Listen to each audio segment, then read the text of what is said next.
Scenes of destruction and suffering lay almost everywhere in Swannanoa, NC. Cars in tree limbs, mangled homes, mud-choked roads, and people desperate for water and food. There was no worship service Sunday morning at the First Baptist Church, no hymns or sermons or communion. But there were hugs in the parking lot and tears running down tired faces. And importantly, food and water for anyone finally able to make their way out from the devastation that seems to have swallowed this mountain town. Pastor Jeff Dowdy and his wife, Melody, spent more than 4 hours chainsawing their way out of their neighborhood to help get an aid station up and running alongside the Red Cross. "We're just trying to do whatever we can," said Jeff, 48. "This is not a typical Sunday morning, but this is ministry too." Just down the hill, and in every direction, lay almost indescribable scenes of destruction and suffering. Cars sat high in tree limbs by the Swannanoa River. Homes had been tossed and mangled, then deposited far from their foundations, sometimes upside down, sometimes torn in half, wherever the river left them. A thick layer of mud covered the town, leaving many roads impassable and many homes and businesses buried, like some modern-day Pompeii. Even as the trees on the slopes above showed their first hint of autumn color, the air smelled heavy with muck and debris. More than 2 days after Helene, National Guard troops came and went. Ambulances and police and fire sirens blared by every few minutes as search and rescue missions pressed on. So many side roads remained impassable, the fate of the residents along them a mystery, just as the fate of so many small communities in this verdant corner of western North Carolina remained shrouded amid the lack of contact with the outside world. Joe Dancy and Jenna Shaw described a scene from early Friday in Swannanoa that would seem almost hard to believe, if so many others here did not have similar tales of narrow, harrowing escape in the face of an unprecedented catastrophe. Before dawn, they said, they awoke to walk their dog and saw water creeping up the yard. In less than an hour, as the water rose more than 4 feet, they scrambled to flee with their dog and 3 cats. At one point, realizing they were running out of time, Dancy screamed down the street to where he could see a member of the National Guard. The soldier tried to reach them, but couldn't in the fast-moving current. "It was so fast," said Shaw, 29, who was floating on the couple's bed at one point. "We called 911 and it wouldn't go through." Darcy and Shaw thought about retreating to the attic, but realized they would be trapped if the water kept rising.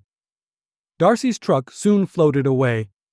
Finally, the couple loaded their cats into a plastic bin and went out of their bedroom together into the rising current of the Swannanoa River. "We thought, if we don't get out now, we're not getting out." "We are beyond lucky," Dancy, 32, recalled. "There really was a moment there when we thought, we aren't going to make it." Days after the storm struck, only limited supplies had reached this town and others around it. But on Sunday, the First Baptist Church had happened into enough water to hold out for a couple of hours, and peanut butter sandwiches and hamburgers to hand out to the growing line of people filing into the parking lot, which sits on a rare patch of high ground in this deluged place. "We're going to be a beacon up here," said Melody Dowdy, 46. The man who was grilling the burgers, T.J. Witt, 43, shared his own story of loss. "My whole house slid down the mountain about 60 feet with my whole family in it," Witt said. "But we made it out by God's grace. We are more fortunate than most here, because we were able to go back in and get our clothes, personal belongings, the stuff that's most important to us. Wedding rings, birth certificates. We grabbed those and got out." Witt, whose knuckles were bloodied from breaking out of his house in a panic, wondered aloud about what lies ahead for a place like Swannanoa, where he has lived for more than 2 decades. "It's never going to be the same," he said. Swannanoa is not an upscale tourist and retirement mecca like Asheville, just to the west. There isn't a glut of craft breweries and high-end restaurants. There is no attraction to equal the Biltmore House, the historic home and museum built for the Vanderbilt family. This is a community largely composed of working-class folks of modest means, many who have called this valley home their entire lives. Each year, Witt said, he and his wife buy the meat of a cow and freeze it to use over time. On Sunday, he had brought an entire cow's worth of meat to grill hundreds of hamburgers to hand out to strangers in need. Somehow, in his own moment of trauma, he found gratitude. "Thank God we were up the mountain so we didn't get flooded," he said. "We have other family members who didn't make it. It's tough. It's going to be bad. We're just going to try and do what we can do to take care of everybody." Nearby, Melody Dowdy nodded toward Witt as he turned back to the grill. "He lost everything, but he's giving anything he's got," she said. "That is the beauty of the people in the mountains."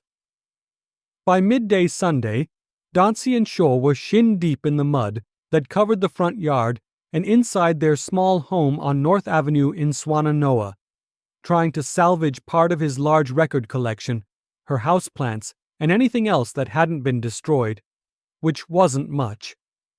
Even amid the mess and the muck, they also felt fortunate. They were alive. Friends and family had come to help. Looking at the watermark nearly 6 feet high on their wall, they imagined how easily things could have turned out differently. "Our whole life was here," Shaw said of both their home and this town they love. "I think it's not going to be the same for years." "It won't," Dauncey agreed. "But I'm ready to rebuild. I'm not leaving." Despite that fortitude, a sense of sadness, desperation, and uncertainty loomed above this once picturesque town on Sunday. Not far away on Highway 70, hundreds of people lined up outside the Pisgah Brewing Company with jugs and bottles in hand, waiting for water that has been so hard to find. Nearby, someone discovered that an 18-wheeler wrecked during the storm was full of bottled water, and dozens of people came to grab cases and hand out cases to others until police officers arrived and shouted for them to leave. "You are stealing!" one shouted as the crowd dispersed. Back in Swannanoa, as the daylight faded on another day with no power, no water, and no certainty, parts of town seemed frozen in a time before the storm. The Ingalls grocery store sign advertised tomatoes on sale. The Ace Hardware sign said, "Mums, $9.99. Pumpkins still sat outside Ledford's produce, but the new reality was inescapable. On street after street, flooded and mangled homes and vehicles bore orange spray paint, a sign that authorities had been there to check for the dead and the living. Search and rescue teams pressed on as day wore toward dusk, and on one street by the river, officials murmured about the possibility that a body may have been located in the wreckage nearby. Several people had pitched a tent by a local school. Late in the afternoon, a helicopter landed at First Baptist Church to deliver supplies. Not far away, Austin DeCurbo, 28, stood talking with a friend, Mike Holly, and pointed to the spot where his mother's house had sat only days ago. Now there was nothing. "I watched it float away. All you could see was river," DeCurbo said. "I grew up in that house. It'll never be the same. Nowhere near it." Holly, 62, who said he raised his family here and has called Swannanoa home for decades, looked out on a once familiar landscape.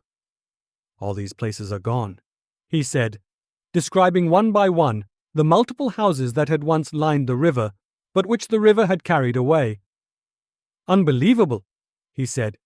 "It's been completely and entirely erased.